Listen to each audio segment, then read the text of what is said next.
Welcome back, Cyrus. We show you registered as Cyrus Reed on behalf of the Lone Star chapter of the Sierra Club and testifying neutrally. Is that correct? That is very correct. The floor is yours. Thank you very much for the invitation. You're always very gracious, and we do appreciate the way you try to balance the different perspectives. My name is Cyrus Reed. I'm the Legislative and Conservation Director for the Lone Star, the Texas chapter of the Sierra Club. The Sierra Club obviously is a large and old national conservation organization. Where our mission is to explore and protect the planet, but also all the people and beings on it. And I want to talk about both water and air because both are important, and this committee deals with both. And the previous speaker mentioned, we believe this session there's going to be a significant investment in water supply, but along with water supply comes the need to also look at water quality standards. And if you look at my blue sheet, my water protection standard sheet, you'll note there's a map. This is from TCEQ. We have a lot of impaired water bodies in the state of Texas, and there's a variety of pollutants and issues in those water bodies. TCEQ is, frankly, been understaffed in water, and they're playing catch up on all of those TMDLs processes to try to clean up that water. And so one thing we're appreciative of in a different committee is the request for more staff and monitoring both on water and air. That Representative Wally's subcommittee did approve that exceptional item request number 1. That's very important. But I do want to talk about a couple of issues that will come to this committee. One, Representative, is your own bill, which I believe is HB 2584, dealing with produced water. It's very important that TCEQ has the staff, but also the rulemaking to make sure as we move into treated produced water and land, we have the proper standards in place that can meet those water quality standards, both for groundwater and surface water. So that's going to be important to us. In addition, as we move into desalination, using more and more marine water for our water needs, it's going to be important that TCEQ has the tools they need both for the diversion of water from the bays and estuaries and the discharges to protect those bays and estuaries, because those bays and estuaries have important critters, but they also are important economically to our state in terms of oysters and shrimp and fishing and tourism.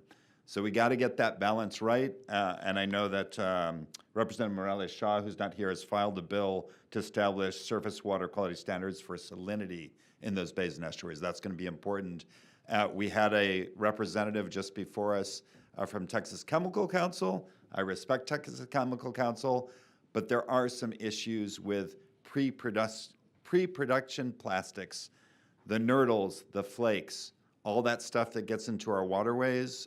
Representative Zwiener has filed a bill. I believe it probably will come to this committee, so I hope we can discuss those issues with pre-production plastics. Moving on very quickly to air, there are a number, we have made great progress in the state of Texas, there's no doubt on air quality. That being said, we do have air quality issues. One that's being discussed today is particulate matter, and particularly the particulate matter at 2.5 microns or less. You've got a map here on the second page of this sheet that shows all the potentially affected counties. Dallas and Houston area are some that are affected, as well as Austin and San Antonio, among others. The state of Texas is required to come up with a plan under those new PM 2.5 standards. That standard will be reviewed by the new administration, but as Kelly said this morning, they still have to follow the law that's on the books today. And I guess my basic point to y'all is, whatever the standard is, we want the pollution to be lower. So if we can do things through improved monitoring, more money for TCEQ, but also as we look at the Texas Emission Reduction Plan, making sure as we do new programs, it reduces both NOx and PM 2.5, that's going to help all communities, and we should do that.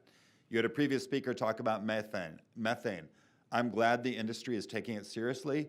The reason we care, Representative Enchia, is because it is said by scientists that methane in the first 20 years is 80 times more potent on its effect on climate change than even carbon dioxide.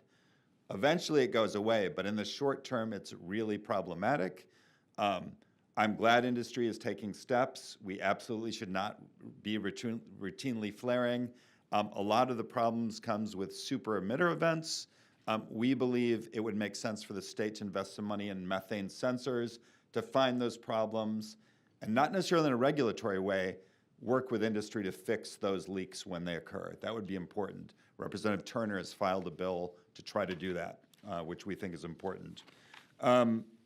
Ozone, I believe you'll have a speaker later. We'll talk about how we can expand TERP to better deal with ozone. Hydrogen sulfide. Representative Reynolds, thank you for filing a bill. Yesterday, Senator Alvarado filed it in the Senate. It's important we look at the standard we have. It's 30 to 40 to 50 years old. It's not protecting our communities, and we don't have enough monitoring. It's important. Hydrogen sulfide actually has killed people in your district. It's made people sick. It's killed a few workers. It's killed people in the Houston area. It's affecting people's health. Last issue I'll mention, I know I'm getting short on time. We do have hot spots, particularly in areas like Houston, Dallas, where certain communities are overburdened with pollution, particularly toxics like benzene. There are some bills that have been filed to address benzene and make sure we're looking at those hot spots.